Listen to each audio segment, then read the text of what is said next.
और कातिल बस इसी मकसद को पूरा करने में लगा हुआ था। इस हैरान कर देने वाले एनालिसिस को सुनकर फीमेल बॉस भी तुरंत ये नहीं मान पाई कि डेक्स्टर सही है, लेकिन इस बार के केस ने उसे याद दिलाया कि उसने खुद भी अब तक सिर्फ 2 ही लोगों को मारा है, इसलिए उसे अभी सीरियल किलर नहीं कहा जा सकता। तो उसने जल्द ही अपना तीसरा शिकार चुन लिया। वो लंबे बालों वाला आदमी एक ऐसा मुजरिम था जो खास तौर पर बच्चों को अपना शिकार बनाता था, लेकिन कोर्ट में डेक्स्टर के पिता से हुई एक गलती की वजह से वो आदमी बाइज्ड बरी हो गया था। इस बात का उसके पिता को हमेशा अफसोस रहा। ऐसा लगता है कि इस बार डेक्स्टर अपने पिता के इसी बोझ को हल्का करने वाला है। वो एक छोटे से बार में बैठकर बहुत ही ध्यान से उस लंबे बालों वाले आदमी की हर हरकत पर नजर रख रहा था, ताकि उसका रूटीन और आने जाने का रास्ता जान सके। फिर वो पुलिस स्टेशन लौटकर चुपके से उस आदमी के शिकार हुए लोगों की तस्वीरें खींच लेता है। ये हत्या करने से पहले उसकी एक बहुत ही जरूरी रस्म थी। अपने लिए एक झूठी कहानी बनाने के लिए वो अपनी बहन के साथ बाहर भी गया, लेकिन जब उसकी बहन की दोस्त डार्ट्स खेल रही थी तो अचानक उसके दिमाग में उस लंबे बालों वाले आदमी के लड़की पटाने का सीन याद आ गया। तो उसने भी बिल्कुल वैसा ही करने की कोशिश की, और हैरानी की बात यह थी कि इसका जादू चल गया। उस लड़की को लगा कि डेक्स्टर शायद उसे पसंद करता है, लेकिन वो बेचारी इतनी कम उम्र की थी, उसने ऐसा पहले कभी देखा कहा था। तो वो वॉशरूम जाने का बहाना करके वहां से भाग गई। जैसे ही वो खुद को शांत करने की कोशिश कर रही थी, वो लड़की भी उसके पीछे पीछे अंदर आ गई और उसने तुरंत दरवाजा लॉक कर दिया। तब जाकर डेक्स्टर को एहसास हुआ कि जिंदगी में खून करने के अलावा भी और बहुत कुछ है जिसका मजा लिया जा सकता है। जब डेक्स्टर अपनी बहन की दोस्त को उसके घर के नीचे छोड़ने गया तो उस लड़की ने उसे सोफा ठीक करने के बहाने ऊपर बुलाना चाहा, लेकिन डेक्स्टर को तो किसी को मारने की जल्दी थी। उसके पास इन सब फालतू कामों के लिए टाइम कहाँ था। आखिर प्यार तो उसकी जिंदगी में बस एक मसाले की तरह था। खून करना ही उसका सबसे बड़ा शौक था। लड़की को मना करने के बाद डेक्स्टर सीधा उस जगह पहुंचा जहां वो लंबे बालों वाला आदमी अक्सर टॉयलेट करने आता था। जानवरों को बेहोश करने वाले एक ही इंजेक्शन से वो आदमी पल भर में बेहोश हो गया और आखिरकार डेक्स्टर का सबसे फेवरेट पल आ गया था। खुद को पूरी तरह से तैयार करने के बाद उसने अपनी वो खास ड्रेस पहनी, फिर एक दवाई का इस्तेमाल करके उसने उस लंबे बालों वाले आदमी को होश में लाया। जब डेक्स्टर जवान था तो वो हर बार खून करने से पहले पूरा माहौल बनाता था। उसने बहुत ही शांति से उस आदमी के सारे गुनाह एक एक करके गिनाए और फिर अपना सबसे फेवरेट चाकू बाहर निकाला। इसके बाद उसने मारे गए लोगों की सारी तस्वीरें उस आदमी के ऊपर रख दी, ताकि उसे भी मरने से पहले उस खौफ का एहसास हो सके। अगर वो इस लंबे बालों वाले आदमी को मार देता तो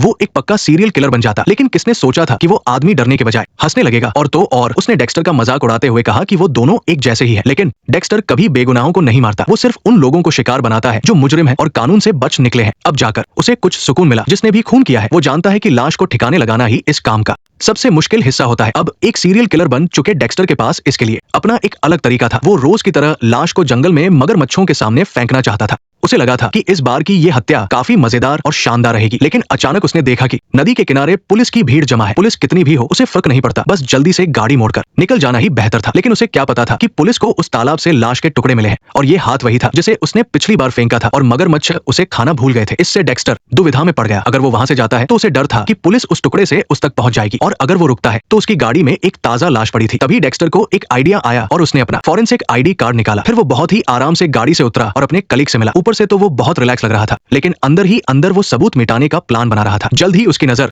उस सड़े हुए शरीर के हिस्से पर पड़ी। फीमेल बॉस ने भी ज्यादा नहीं सोचा और डेक्स्टर को उसे चेक करने दिया, और वही हुआ। डेक्स्टर ने देखा कि हालांकि पानी में रहने की वजह से वो हिस्सा सूज गया था, लेकिन फिंगरप्रिंट्स अभी भी बिल्कुल साफ दिख रहे थे। ये कोई अच्छी बात नहीं थी। जैसे ही वो परेशान हो रहा था, अचानक तालाब से एक अजीब सी आवाज आई। असल में वो छोटा मगरमच्छ फिर से खाना ढूंढने आ गया था। ये तो किस्मत से मिला एक शानदार मौका था। थोड़ी ही देर में डेक्स्टर जोर से चिल्लाया और घबराते हुए तालाब से बाहर आ गया। उसने कहा कि मगरमच्छ ने उस पर हमला कर दिया था। वो तो बाल बाल बच गया, लेकिन लाश का वो टुकड़ा मगरमच्छ अपने साथ ले गया। फीमेल बॉस को बहुत गुस्सा आया, लेकिन डेक्स्टर के चेहरे पर मौत से बच निकलने वाला डर देखकर उसने अपना गुस्सा पी लिया। ऐसा लग रहा है कि अब लाश फेंकने की जगह बदलनी पड़ेगी। जल्दी में डेक्स्टर लाश को कचरा घर ले गया। उसने बड़ी मुश्किल से जोर लगाकर लाश को डस्टबिन में धकेल दिया। सड़ी हुई लाश की बदबू और वहां की अजीब महक आपस में मिल गई और आखिरकार वो हजारों टन कचरे में खो गई। इस मुश्किल से बचने के बाद डेक्स्टर ने घर लौटकर जमकर खाना शुरू कर दिया। उसे इस बात की बिल्कुल परवाह नहीं थी कि उसकी बहन को कितनी बदबू आ रही है। बहन को लगा कि वो खेतों में खाद डालने गया था, इसलिए उसने ज्यादा कुछ नहीं सोचा। लेकिन एक पुलिस वाले के तौर पर उसके पिता को शक हो गया। वो उसे घर के बाहर ले गए और पूछताछ करने पर उन्हें पता चला कि डेक्स्टर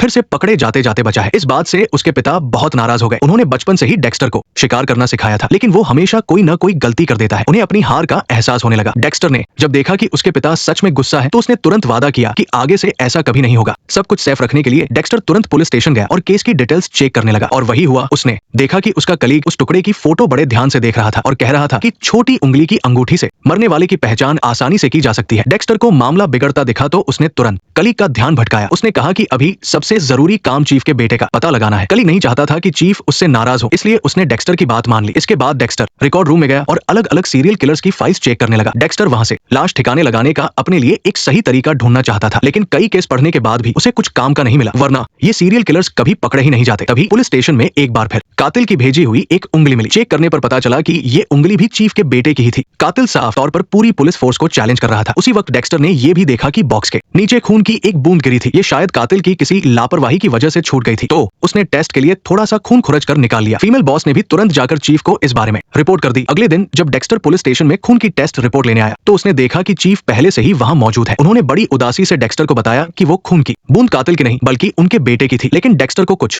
अजीब लगा। उसने नोटिस किया कि चीफ जानबूझकर अपनी कलाई का घाव छिपा रहे हैं। जब चीफ वहां से चले गए तो डेक्स्टर के दिमाग में एक चौंकाने वाला ख्याल आया। क्या ऐसा हो सकता है कि चीफ के बेटे को किडनैप करने वाला कातिल खुद चीफ ही हो? गनीमत है कि उसने खून का एक और सैंपल बचा कर रखा था। अगर ये सारा शक सच निकला तो ये केस बहुत ही मजेदार हो जाएगा। डेक्स्टर चीफ को अपना अगला शिकार बनाने का बेसब्री से इंतजार करने लगा। इसलिए काम खत्म होने के बाद उसने अपनी गाड़ी से चीफ का पीछा किया और बिल्कुल वैसा ही हुआ। चीफ घर जाने के बजाय गाड़ी चलाते हुए डॉकयार्ड की तरफ गए। साफ था कि ये आदमी सबूत मिटाने जा रहा है। डेक्स्टर भी ये बात समझ गया था और बिना कुछ सोचे समझे चुपचाप उनके पीछे जहाज पर चढ़ गया। तब तक चीफ जहाज के सबसे निचले हिस्से में पहुंच चुके थे और उन्होंने पानी वाले केबिन का लोहे का दरवाजा खोला। अंदर जो बंद था वो कोई और नहीं बल्कि उनका अपना बेटा था। वो लड़का मदद के लिए चीख रहा था, लेकिन चीफ ने उसकी एक न सुनी, बल्कि उन्होंने बड़ी बेरमी से पानी का वाल्व खोल दिया। बर्फीला समंदर का पानी पाइप से तेजी से अंदर आने लगा। लड़का वहां से भागना चाहता था, लेकिन उसके पैर लोहे की जंजीरों से बुरी तरह बंधे हुए थे और वो खुद को छुड़ा नहीं पा रहा था। शुक्र है कि उसी वक्त डेक्स्टर आवाज सुनकर वहां पहुंच गया। क्या ये तुम्हारा बेटा है? उसने चीफ को भड़काना सही नहीं समझा। इसके बजाय उसने अपनी भावनाओं पर कंट्रोल किया और चीफ से बात करने की कोशिश की। लेकिन चीफ तो जैसे इंसानियत भूल चुके थे और वो वहां से चले गए। अब डेक्स्टर के सामने वही पुरानी दुविधा थी, किसी की जान बचाना या किसी की जान लेना। डेक्स्टर ने बिना सोचे जान बचाना चुना।